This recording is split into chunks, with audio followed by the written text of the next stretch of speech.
Amalia's here. Welcome to my channel. Ayan. Welcome to my vlog. Ayan. Welcome back. So, matagal akong hindi nakapag-upload sa aking YouTube channel. More than 3 months yata. So, nakalimutan ko na ang pag-upload pala dapat vertical. So, ngayon, magluluto tayo guys ng shrimp curry. So, ito ang aking mga ingredients for today. At mag-uumpisa na tayo. Pero lilinisin ko muna yung aking hipon. So, ito po yung shrimp. Ayan. Hindi pa siya linis. So, ayan ang aking tomatoes and parsley leaves. Ang aking tomato paste at onions. At ano natin yan. Tapos, ito ang ating chili. So, kukuha tayo ng dried lemon for that. So, ayan guys. Hello, may galaw shout out. Ayan, mag-start na tayo. So, kailangan natin ng tamarind paste. Ayan. So, i-grind na natin to. Ang ating tomatoes and what is this? Tomatoes and the parsley leaves. So, here they go.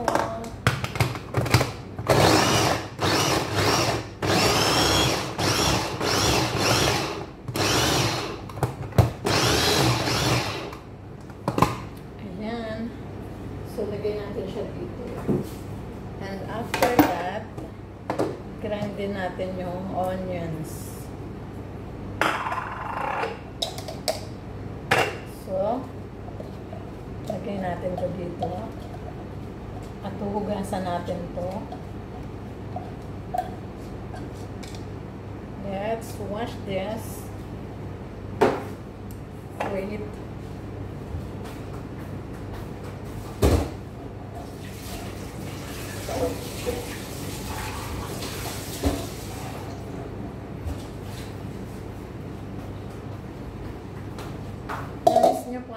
Namiss niyo po ba ang aking videos sa aking YouTube channel?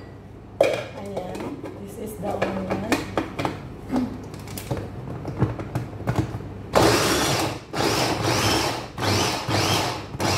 So, here they go. And then, after that, ay, ano natin yung, gagadgarin natin yung carrots. So, here they go.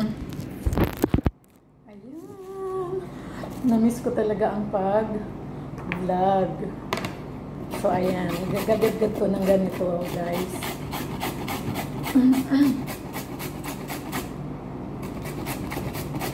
So, napapagod na kasi ako mag-voice over, kaya tutuloy-tuloy na lang natin to. Ikakat ko to mamaya kasi lininisin ko pa yung hipon. So, hindi pa tapos yung aking hipon. Hindi pa siya linis. So, medyo matagal yan. 30 minutes yan bago malinis. So, kakat ko to after this. And then, piprepare ko yung hipon. Ayan. Hello, may galud shout out. Namiss nyo ba ang aking pagbablog sa YouTube? Ayan, I'm back. Ayan, balik na tayo sa ating pinagmulan. Wala, naggala lang si Dora. Ayan, sumakabilang bahay lang. Ang inyong lingkod. Ayan. I miss the YouTube channel. Ayan, so eto na. Ito yung tomatoes with parsley. Ayan, grind ko siya sa food processor. At ito yung carrots, ginadgad natin. At ito yung tamarind paste. At nandoon yung onions. So, now, ito lang naman ang mga kailangan natin. So, ayan, yung dried lemon and chili. So, nandun yung mga spices. So, mamaya na yung mga spices. So, ikakat muna natin to at lilinisin ko ang aking shrimp. Ayan. Proceed natin to mamaya. So, ayan guys. Papasilip ko lang sa inyo kung paano maglinis ng hipon. Pero, hindi natin siya tatapusin kasi matagal to. 30 minutes ko to matatapos.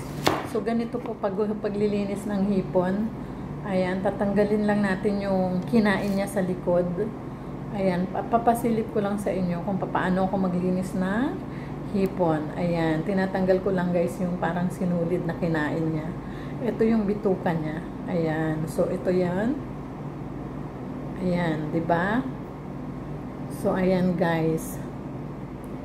Ayan, tinatanggal ko 'yan.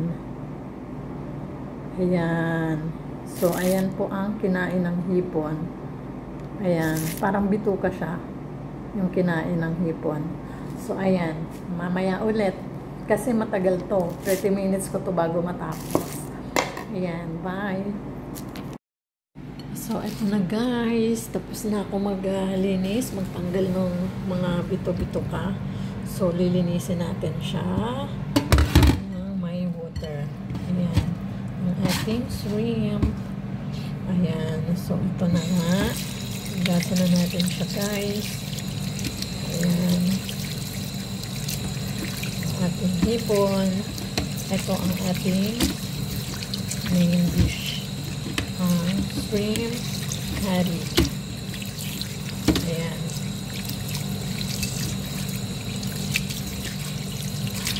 Ayan. Malinis na yan guys. Wala na yung mga bituka sa likod. So ayan, nilinis ko na. And then after that, sasala natin siya ulit. Ayan. Balik natin siya sa salaan hanggang ito. Oops. At papatuluan natin siya dito. Ayan. So, here they go. Magluluto na tayo, guys, ng ating shrimp curry. Prepare lang ako. So, here they go. Ito po yung ating ingredients. May patatas talaga siya, guys. Ipiprito muna siya ng bukod. At pag naluto na, nagisa na't lahat, ay ilalagay siya ng last portion. Ang potatoes. Ayan. Ito ang ating carrots na ginadgad. Dried lemon, chili, and tomatoes with parsley. And this is the tamarind paste, the onions, tomato paste, and then the shrimp. At kailangan natin pala ang ginger and garlic paste. This one. The ginger and garlic paste. Ayan. Mamaya ulit. So, ayan. Hello, Megalode shout out. Let's proceed. Ayan, tinawag lang kasi ako ng boss ko. So, this is the final touch. Guys, this is the last portion. After ko siya na ma-prito, ilalagay ko na siya dito sa aking niluluto na ating dish na shrimp curry. Ayan. So, after that, I'm done. Ayan. Ito po yung aming rice. Alam niyo naman, pag nagluto ng rice dito, may cardamom, may salt, may anise, at may anong tawag doon? Yung cinnamon na balat. So, ngayon guys, ay tapos na to. Ang aking pinipirito. Ilalagay na natin siya doon sa aking niluluto. Ayan. So, this one ay all together na yan there. So, ayan. Ilalagay ko na siya doon. Kasi pinirito ko lang siya. Tapos, ilalagay ko na siya doon. So, mga ilang minuto lang, papakuluan natin para mag-absorb yung lasa sa potato. Ayan. After that, kalas. I'm done already. Ayan. This is my shrimp curry. Ayan. So, thank you so much for watching. Ayan po ang aming menu for today. Let's cover it and 5 minutes, and then after that, kalas. Bye-bye! Thank you so much. I love you all. Mwah.